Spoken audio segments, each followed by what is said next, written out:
some hills, oh hills, might get you killed. You should have called me. Why you never called me?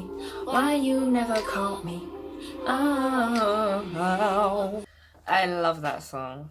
Sorry, I just got distracted by my hair. I usually like wear it back off my face, but I actually like how the curls are falling forward, you know. So I just want to have a little chat with you guys. I just want to talk and be honest about single life.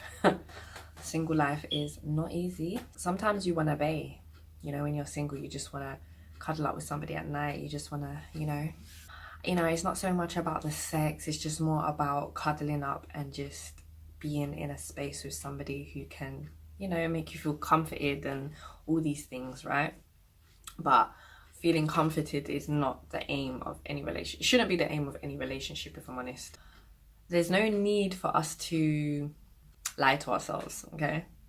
If you are single, that's because something that is going on in your mind is holding you back. It could be maybe past traumas, past hurt, you know, not trusting, not believing that you're good enough for a relationship. A lot of these things are the reasons why you might be single, and it might just plainly be because you just don't want a relationship right now and you just want to focus on your goals and your aspirations and stuff like that. So yeah, the reality hits me hard when I realize that I'm not once that single girl that I was before, okay? Before my last relationship, I had no kids. I was dating happily and I didn't have a younger child to consider. But in this situation, I have a small child to consider, guys. And that can be in itself a little bit of an insecurity. Not because of you have any issues with your child per se. It's more just because you feel like you have to protect your child and you don't want there to be an issue. When it comes to having kids, yeah, there's a lot of things that go into it, okay? So you're dating and you have a small child.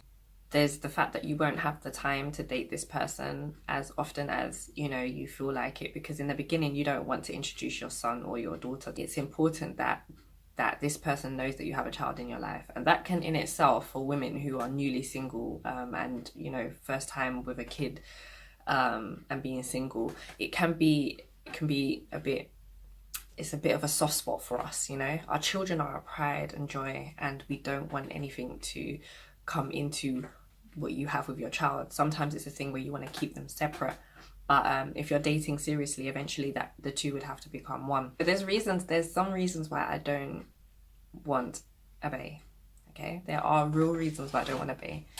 And the truth is the fact that I actually don't want no one to look after. The person that would have to come into my life would have to be extremely independent. You'd have to be independent, because I'm a person, I like to get up and go. I like to have my own social life.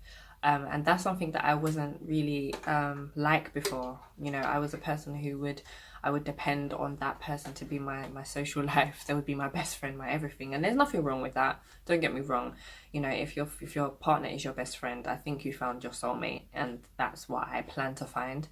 But when you're dating somebody, it's a different thing, isn't it? Because then you would have to have a life of your own. You have to show them that I have my own separate life, and aside from you, I have other things going on.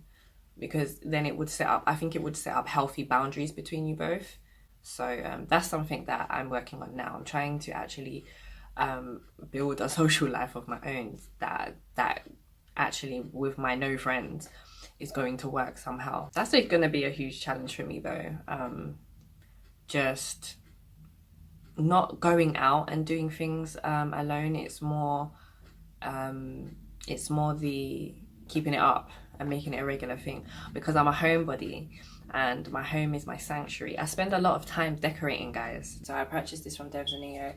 They have a range of artwork, guys, and frames that are really gorgeous. This is just 2 of them. I actually bought 5 pieces of artwork. That's the rose one. I always like to put something green in my space, and this is the panoramic view, but it's beautiful.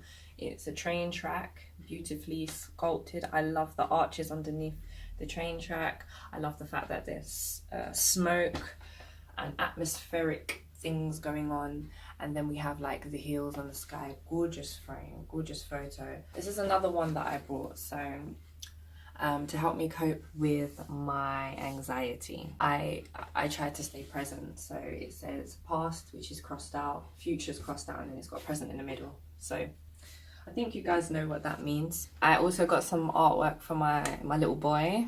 This is just a baby fox. It's the cutest thing ever. And at the moment I'm teaching him names of animals. So at the moment he's got like an animal theme going on in his bedroom. He's got like a picture of a lion. This one's a photo that's on his wall to match his decor. And super cute. So they've even got, you know, they've got artwork for kids' rooms as well, which I find gorgeous. I chose like a range of different frames. This is a wooden one because his room's like a mint wood and white theme. So I chose a wooden one for his room. The artwork came in rolled up in this tube. The last one that I got, which I haven't framed yet. I'm gonna buy a clip frame. I really want one of those in my room. I'm not sure if I want to get a black or a white or like a copper one, but definitely want to get one for this piece of artwork. It's very fitting for what we're talking about, single life, because I like to buy things that have meaning. Like all of my artwork and things that I put around my place have meaning, and this is definitely one of them. Isn't it nice? He's black and I like my men chocolate, dark chocolate. And you know, then it's got the contrast lighter hand, and I really love this photo. You know, you can go on their website and you can follow them on Instagram, Facebook. I'm definitely gonna be purchasing some more from them because I want to make a whole beautiful wall of just beautiful images that I can look at every single day, just to keep me inspired and keep my space, you know. Like, I spend a lot of time here, you know, and if you spend a lot of time in your space, you're gonna want it to look pretty, right? Dating is, it's like a part-time job. It's like a part-time job. It's like something you need to put a lot of effort into. That's how I feel as well. I don't know. All I know is that it's a lot of work. Serendipity is what I personally would need in my life for something to happen naturally, because then I know it's not forced and I don't have to do anything out of my control to make that happen. Living vicariously through books.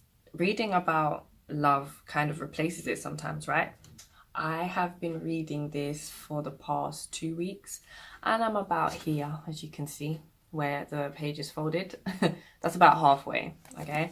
And this book is giving me life right now. This is actually erotica, okay? It's by Sylvia Day. It's called Reflected in You. It's about a couple of people who have had quite difficult childhoods and pasts, and they've come together and they've become each other's vices and each other's hiding places, basically. And the things that transpire is a lot of physical contact, okay? So this just kind of replaces a relationship for me. This does it for me. I'm sorry. I will tell you, if you're watching this and you're single and you're like, then just please have a read of one of these books. But if not, just get this book. Just get this book. If you don't even know where to begin with erotic novels, then get this book. It's actually inspirational. It's inspirational for your sex life. You need to take some pointers. You need to write some things down. Sometimes you find out about things that you just never knew about before, and you think, right, you know what, I'd like to try that one day with my future partner. So this is very educational, guys. I really like the main character. She is a needy woman who is trying not to appear needy, and what I love about the relationship is that they learn as they're going on. Like, so they're dating and they were dating and then they got into a relationship and they're trying to work with one another, and they know how to set clear boundaries. Boundaries are so important in a relationship. This is something that, you know, we forget, that when we're in a relationship with somebody, that person is also just a person with their own needs and wants and their own life and their own thoughts. Like, the binding of two people is not just two people merged into one and we both are together and everything we do is together, and you know how we think and we might know. Like, there should be healthy boundaries between both of you, including even like bathroom breaks and stuff like that, like burping and all these like all this stuff that people get too comfortable doing should be, I personally think, should be cut out. You know, you should be grown enough to understand that we're all human, innit? And we all take shits, we all fart, we all do these stuff like that. But that doesn't mean that it should be something that's so comfortable for you to do that you actually have no respect for the other person that you're around. Sorry, it's really cold in my flat right now, and there's like a little heater. I'll show you guys. I'm like trying to wave my hands over it because it's so warm, and I'm really rambling. I'm really gonna have to cut this video shorter because I'm rambling a lot, because I have a lot of thoughts that go through my mind. So there's like being pretty. Being pretty is something that a lot of girls feel like they have to be in order to secure a bae. I don't think you need to be pretty, darling. I think you need to be whole within yourself. That's what you need to be. Forget looking pretty, because, you know, this whole situation with like makeup and all of that stuff, guys don't really care for that. If anything, you should smell good. Your hygiene should be very good. That's something that is non-negotiable. One thing I love to use is fresh fragrances for the spring. So I've chosen a few. I actually popped into a shop called Stradivarius. I think it's called Stradivarius. Stradivarius. It's called Stradivarius. I've never heard anyone say the word before, okay? So that's why I'm struggling. Stradivarius, okay? And it's called Velvet, okay? Eau de toilette. I don't usually buy eau de toilette, but this one was so fresh. Look at the outer packaging. Isn't it really like Scandinavian? This wooden lid, and then it's got this very minimalistic label, you know? It's very straight to the point. It's actually, you know, it's coloured. It's got like a blue tint to it. It's like a subtle, fresh scent. It's gorgeous. It's really nice. Let me put some more on. I've got some on today, but you can never have too much of this. It isn't perfume, so it's not overbearing. DKNY classic, of course. I really like DKNY's apple fragrances. That's why I call them apple fragrances, because they are shaped like an apple. Yeah, it's got even like the apple, the golden delicious apple thing on it. And I'm just gonna spray it. This is my second time buying this, by the way. I know they've got a few, but this one I've not tried before. But it's very fresh.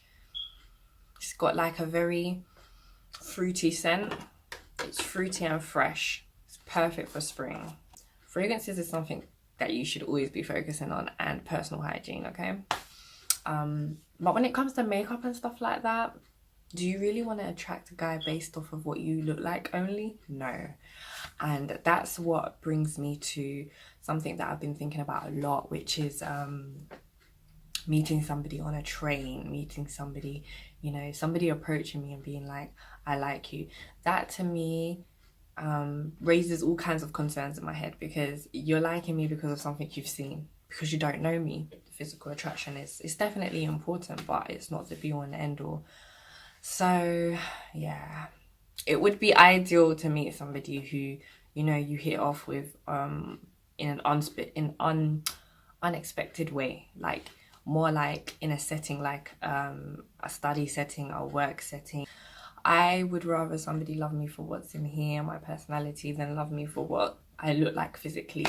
And that kind of puts me off of wanting to be approached as well, which is something I'm working on, because being approached isn't always a bad thing either. Cool, he might be attracted to you, but you just might hit it off too.